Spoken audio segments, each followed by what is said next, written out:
Hello, আসসালামু আলাইকুম। হালবনস family blog থেকে লাবণী বলছিলাম। চলে আসলাম নতুন আরও একটি ভ্লগ নিয়ে। অবশ্যই সেটা দেখতে পেরেছেন কি রান্না করা হচ্ছে। আজকে রান্না করব তাল। তাল আমি বাসায়তে বা আমার আম্মা যেভাবে রান্না করে আমি সেভাবে আসলে তাল রান্নাটা দেখাবো আজকে। এই তালগুলো আমার আম্মা নিয়ে আসছিলো, আমার বাসায় সেদিন এসেছিলো, পরে নিয়ে আসলো।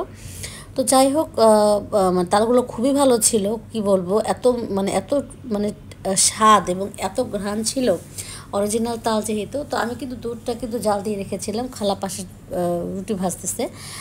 যেহেতু খালা বিকালবেলা চলে যায়, আমি উনি থাকতে থাকতেই রান্নাটা করে ফেলেছিলাম, কারণ তাকে একটু বাটিতে দিয়ে দিয়েছিলাম। এই কারণে সন্ধ্যার দিকে না গিয়ে আমি একটু তাড়াতাড়ি রান্না করেছিলাম 4টা-5টার দিকে। তো দুধটা কিন্তু ভালো করে আপনারা জাল করে রাখবেন, তারপর আমি তালটা দিয়ে দিব। আমি দুধের পরিমাণটা খুব বেশি দিয়েছি, সাথে হচ্ছে গিয়ে নারিকেল কোরানো দিচ্ছি। নারিকেল কোরানোটা 2-3 দিন আগেই খালা দেখেছিলাম যে কুড়িয়ে রেখেছিল। তো ভাবলাম যেহেতু তাল আমার ফ্রিজে অবশ্য তাল থাকে, আমার ছোটো ছেলেটা কিন্তু তালের বড়াটা খুব পছন্দ করে, তো ওর জন্য আমাকে রাখতে হয়, তবে সেটা কেনা থাকে। এই তো আমি কিন্তু এখন একটু চাল ভাজা কিন্তু মানে ভেজে আমি এরকম একটু ব্লেন্ড করে, মানে একটু গুঁড়ো করে দিলাম। আমাদের ওখানে কিন্তু চালের গুঁড়াটাও দেয়, অনেকে অবশ্য দেয় না। এটা দিলে কি খুব ভালো একটা ফ্লেভার হয়। আমি জানি না আপনারা যারা আমার ভিডিও দেখবেন তারা কিভাবে তাল রান্না করেন, সেটা অবশ্য জানি না। তবে এই রেসিপিতে করে দেখবেন, আলাদা একটা চালের যে একটা ঘ্রাণ, চমৎকার একটা ঘ্রাণ পাবেন। আমি কিন্তু দেখেন এত দুধ দেওয়ার পরেও আমি আবার গুঁড়া দুধ একটু ইয়ে করে দিচ্ছি, গুলিয়ে দিচ্ছি আর একটু ফ্লেভারের জন্য।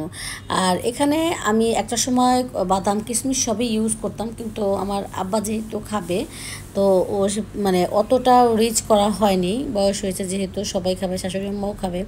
তো যে কারণে তাদের কথা চিন্তা করে না আসলে তালটা এমনিতেই খাওয়াটা অনেকে দেখা যায় প্রবলেম হয়।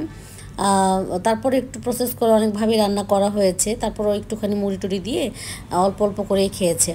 তো আমার যেহেতু রান্না হয়ে গেছে, আমি 2টা কাঁচের বাটিতে আমি কিন্তু ঢেলে রাখছি, ঠিক আছে।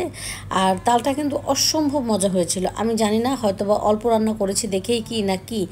আর যেহেতু রান্না করতে হয় আমাকে মোটামুটি একটু সবার জন্যই, তবে সবাই তো আর মিষ্টি জিনিস খায় না, যেমন আমার হাজব্যান্ড টোটালি মুখেই দিবে না, বাচ্চারা দিবে না। তো যেহেতু আমাদের একটু খেতে হবে।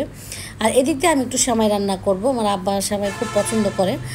তো আমি তার জন্য একটু লম্বা সেমাইটা রান্না করব। কিন্তু দুঃখের বিষয়, আমার আব্বার সেমাইটা মানে খেয়ে যেতে পারিনি সেদিনই। মানে আমার বাসা থেকে আমার ভাইয়ের বাসা চলে গেছে, খুব মন খারাপ লেগেছিল আমার আসলে, কারণ তারা ফ্রাইডেতেই মানে চলে গেছে, কিন্তু আমি রান্না করে রেখেছিলাম। মানে তারা যাওয়ার পরে আমি রান্না করেছি। আমি জানি যে তারা যাবে না, যে শনিবারে যাবে, কিন্তু আমার আব্বা কিছুতেই থাকবে না, তার ছোট ছেলের বাসা চলে গেল। তাই আমি আসলে খুব খারাপ লেগেছে, তার উদ্দেশ্য করে যেহেতু আমি রান্না করেছিলাম। তো যাই হোক, আমি জানি না আমার ব্লগ ভিডিও আপনাদের কাছে কেমন লাগে। আর যেহেতু রান্না রিলেটেড যেহেতু আমার বেশিরভাগই, তাই একটু জানাবেন কষ্ট করে। অনেকেই বলে আমার রান্না ভালো লাগে বা আমার ব্লগ ভিডিও ভালো লাগে, শুনতে ভালো লাগে। আর যাদের খারাপ লাগবে আসলে স্কিপ করে যাবেন, কারণ কি এটা তো একটা প্ল্যাটফর্ম, কিছুই করার নাই, এটা আমাদেরকে দিতেই হবে। তো আজকে এই পর্যন্ত, সবাই ভালো থাকবেন, আল্লাহ হাফেজ।